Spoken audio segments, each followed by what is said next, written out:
በዱር ጫካ ውስጥ ብዙን ጊዜ በህይወት ለመቆየት የተለመደው ጫካ ውስጥ መደበቅ ነው፣ ወይም ደግሞ ያልተለመደ ጓደኛ መያዝ። እስኪ ቤተሰቦች ይህችን በእንግሊዝኛው አጠራር ወተር ዲኮፕ ስለምትባለው የወፍ ዝርያ ላስተዋውቃችሁ። ራሷን ከጠላት ለመጠበቅ አደገኛ የሆነ ስትራቴጂ የምትጠቀም ማለትም ሆን ብላ ጎጆዋን ከግዙፍ የናይል ወይም በአባይ የወንዝ ሸለቆ ከሚገኘው ግዙፉ አዞ በትንሽ ርቀት ጎጆዋን ትሰራለች። ብዙዎች እንስሳቶች ግን ከአዞ ሲርቁ፣ እሷ ግን የ4 ሰዓታት ጥበቃ ለማግኘት ትጠቀምበታለች።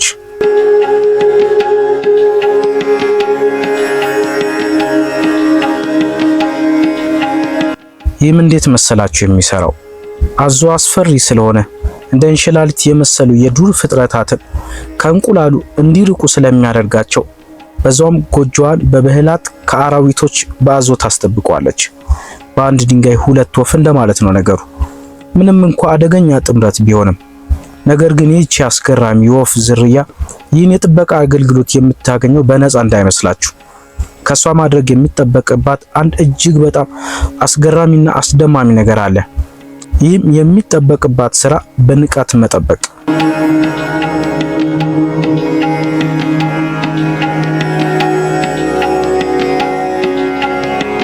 እናት አዞ እንቁላሏን ጥላ ውሃ ውስጥ በምትገባበት ጊዜ እንደ እንሽላሊት የመሳሰሉ እንስሳት አዟ ውሃ ውስጥ መግባቷን አድፍጠው በማየት ካረጋገጡ በኋላ እንቁላሏን ለመብላት በሚመጡ ጊዜ ይህች የዲኮፕ ወፍ ለእናት አዞ እንደ አላርም ደውል ወይም ማስጠንቀቂያ ደውል የሆናት ዘንድ በመጮህ እንቁላሏን ሊበላ የመጣ ሰርጎ ገብ እንዳለ ተመልሳ እንድትመጣና እንቁላሎቿን እንድትጠብቅ ምልክት ትሰጣለች። እስክትመጣም ድረስ ክንፏን በሰፊው በመዘርጋት ታስፈራራቸዋለች። ይህች ወፍ ዝርያ የምትኖረው ከተፈጥሯዊ ዓለም እንግዳ በሆነ የእርስ በእርስ መጠቃቀም ግንኙነት ውስጥ ነው፣ ወይም ሚቹዋል ቤኔፊት። የምታደርገው ለናይሉ አዞ እንደ ጠባቂ በመሆን አዞን ለመቅረብ ከሚፈሩ አዳኞች ጥበቃ ታገኝ ዘንድ ጎጆዋን ከአዞ አቅራቢያ ትገነባለች። እሷን በተሯ ደግሞ ለአዞ በመጮህ አደጋ ውስጥ እንደሆነ ማስጠንቀቂያ ምልክት ትሰጠዋለች። ሚስጥራዊ የላባዋ ቀለሟ እምብዛም የማይታይ ድብቅ ስለሆነ ይህች የዲኮፕ ወፍ በቀትር ለመታየት አስቸጋሪ ነች። በተለይ ደግሞ ከውሃው አቅራቢያ አረፍ ስትል። በምሽት የበለጠ ነቃ ያለች ስትሆን የምትመገበው ነፍሳትን፣ ቀንድ አውጣን፣ እንቁራሪትንና ትናንሽ ተሳቢ እንስሳቶችን ነው።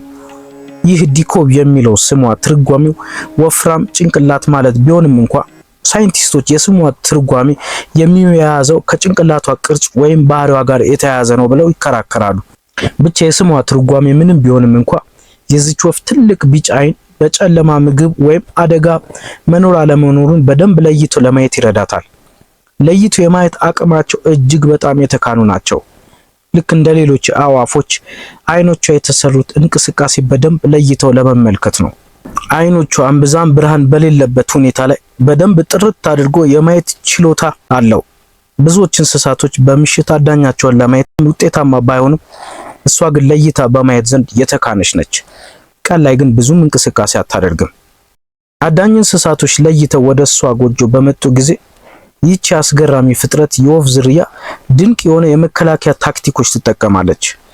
የመጀመሪያው በመጮህ የማስጠንቀቂያ ጥሪ መጣራት። ይህ የመጀመሪያው መስመር ጠላትን የምትከላከለው ብዙውን ጊዜ የተለመደው ጮክ ብሎ መጮህ። ይህም ሌሎችን የዲኮፕ ወፎችን አደጋ ውስጥ እንደሆኑ ለማስጠንቀቅ ይረዳል። ሁለተኛው አዳኝን መሸወድ። አዳኝን ከጎጆዋ ለማራቅ ወደ እሷ ትኩረቱን እንዲስብ ክንፏንና እግሮቿን እንደተጎዱና በቀላሉ የሚታደን በመምሰል ወደ እሷ እንዲመጡ መሳብ። ሶስተኛው የተጠቀመችበት የማሳቸዋ ጥሪ ካልሰራ እንዳስፈሪ አውሬ ክንፎቿን በመዘርጋት ማስፈራራትና ማጥቃት። የመጨረሻውና አስገራሚ ታክቲኳ ጎጆዋን ከአዞ መኖሪያ አቅራቢያ መገንባት። ይህም እሷን ለማጥቃትና እንቁላሎቿን ለመብላት ከሚመጡ አዳኞች እንደ እንሽላሊትና ቀበር የመሳሰሉ በመጡ ጊዜ የማስጠንቀቂያ ደውል በመጮህ ለአዞ ምልክት በምትሰጥበት ጊዜ የራሱን እንቁላል ለመጠበቅ ብሎ ይመጣል። በዚህን ጊዜ የእሷም እንቁላል የተጠበቁ ይሆናል።